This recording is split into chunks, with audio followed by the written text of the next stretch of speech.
Ladies and gentlemen, my name is John McGregor from Foundation Expo 88 and the 25th Anniversary of World Expo 88 People's Committee, and we're here today doing a very special feature video for our YouTube channel Foundation Expo 88, and we have a very special guest with us in our presence, Mr. James Maccormick MBE, who is the chief protagonist for World Expo 88, as well as having an illustrious career in architecture spanning several World Expos, where he designed the Australia Pavilion at Expo 67 Montreal, Expo 70 Osaka, Expo 74 Spokane, as well as being the joint chief architect for Brisbane's own World Expo 88. But let's go back to your role as chief protagonist for World Expo 88. It's well known, Jim, that you were the first person amongst, before many other people thought about it, for having a World Expo for Brisbane.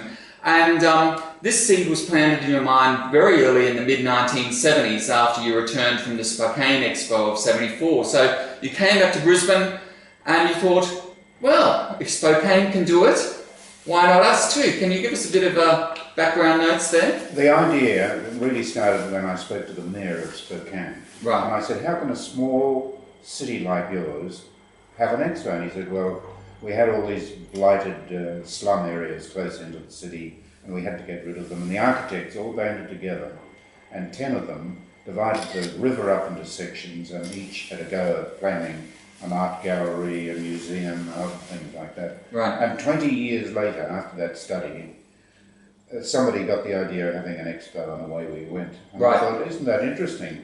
I came back to Brisbane, and probably a couple of years went by. But in 1976, I started again. I called 10 of my good friends together, architects, and we formed a subcommittee of the Institute of Architects, right. which was the Brisbane River Banks Committee. Right. And that's where it all really started.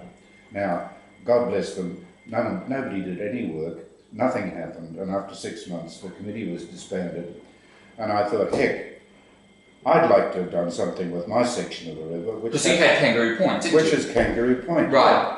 And I thought, well, what could you put there? And I thought, wine, hell, an expo. Let's have an expo. Yes, yes. So I drew a series of sketches, 1976, and this was the birth of the idea. Got it in the Courier Mail and the Canberra Times. Right, really. And a written article followed on that. And I began to realise that you wouldn't get anywhere unless you had some forceful person in the community that would support you. Right. So I went off to the Chamber of Commerce. Yes. I contacted Tom Burrell, who was president, and I explained my idea, and he was very interested. So shortly after that, with their assistance, we organised 8 of the top businessmen of Brisbane to meet. Yes. And to have an afternoon's discussion on the potential of an expo for Brisbane. Brisbane was always being regarded as a big country town. Right. And the idea was that we'd get Bill Worth, who worked with who was in the Premier's department and also in the Prime Minister's section in Canberra, to come up. And he'd been involved in the 3 previous expos. Yes. In the administration of them. And was that with the Australian Exhibits Organisation? Yes, right? Yes. And so Bill came up and he spoke about the procedure that should be followed to approach the BIE to get an approval. I followed on and I showed all my photographs that I'd taken for the 3 previous expos. Right. And that was then a big step forward to involve the community. And it really took off from 1976, it took off from there. And went on until, you know, I've got a pile of correspondence that high. And that's now in the State Library, isn't it? Yes, in and out. State Library of Queensland. Yes, and they were delighted to get it. And I think that there was a lot more happening in between 1976 and 1983. That's right. That was the span. Because 1983 is when the BIE finally did approve. Yes. Right. But you can go back a step from there and recall the fact that when we were doing our study, that we had a visit from John Reid, who was the chairman of the Bicentennial Authority. Yes. And he came to see the Premier in the morning, right. saw me in the afternoon, yes. and said, Jim, sorry, we need this expo where history all started down in Melbourne, down in Sydney. Right. And so it went off to Sydney and Melbourne, then there was a bit of a competition then between Sydney and Melbourne, yes. So the interesting thing was that they worked on it for 6 months preparing a feasibility study in Darling Harbour for an expo in Sydney. Yes. And then submitted it to the Prime Minister's Department and the Prime Minister, and Malcolm Fraser said, sorry, can't afford a new Parliament House and an international exposition at the same time, a big one. Yes. Because there are two scales, big expo and small expo. Because they wanted dollar for dollar funding, didn't they? Yes. From the federal government, yeah. So it went on the rocks. And I got on the phone at that stage and I rang the number 2 on the Bicentennial Authority, can't remember his name now, and said, look, we need an expo, you need an expo for your bicentennial celebration. Right.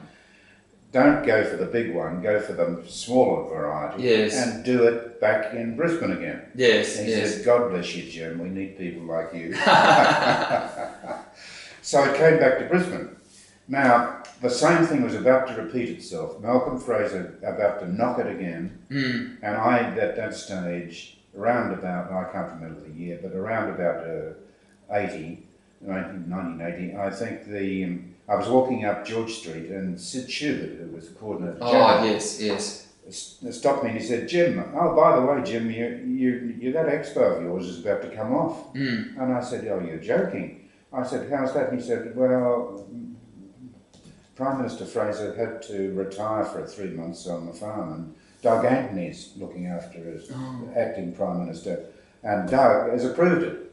Oh, right. So off it went back for an approval, and from the BIE it was awarded to Brisbane, and they appointed the new, what's his name,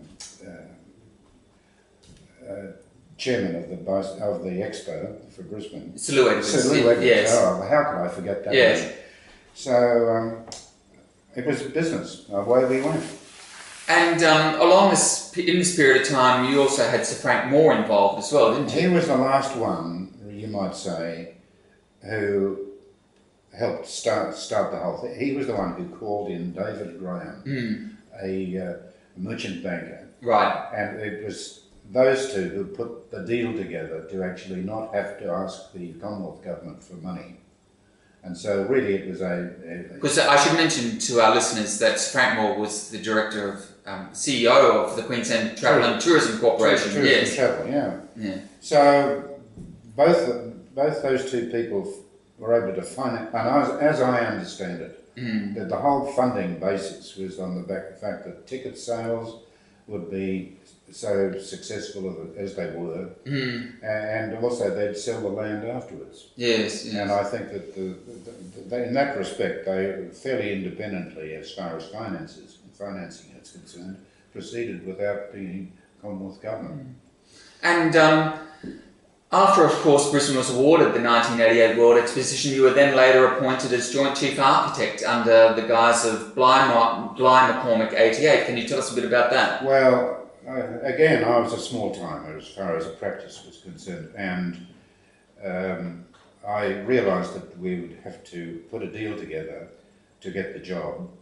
And I had a friend, Graham Bly, who had a very large practice, but no experience in expos. Right. So I had the expo experience, he had the resources. Right. We put ourselves together and we called ourselves Bly McCormick 88. And what was your guiding vision for that? I don't know the answer to that. I think it started like the plan I've got in front of me, and we had to put so many pavilions on the site. Oh, I might say that there's a big difference between the first classification and the second. Yes. In the case of the second, you have standard buildings provided by the host country, and you fit your exhibits into that. Yes. And so it was a case of shuffling on a master plan where various pavilions would go, and where the Australian pavilion would go, and where the Queensland pavilion... Because there was originally an idea to have a joint Queensland and Australia pavilion, wasn't there, in the same building? Yes. That never got off the ground, though. Yes, and we're coming to a close now. Just one last question. do you think Brisbane has done enough in terms of its post-Expo legacy, in terms of city branding? Do you think there's more work we can do to make people aware that Brisbane, yes, did host Expo 88, and what can we do in that regard? Well, that's a difficult question. I think there's always room for the next move, like whatever it might be.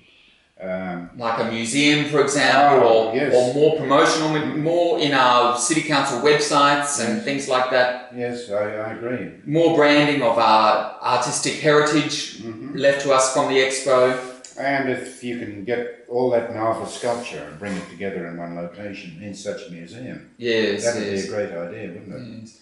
Okay, well, thank you very much for your time this morning, Jim. It's been an absolute pleasure, and please look forward to our next video. Thank you and goodbye.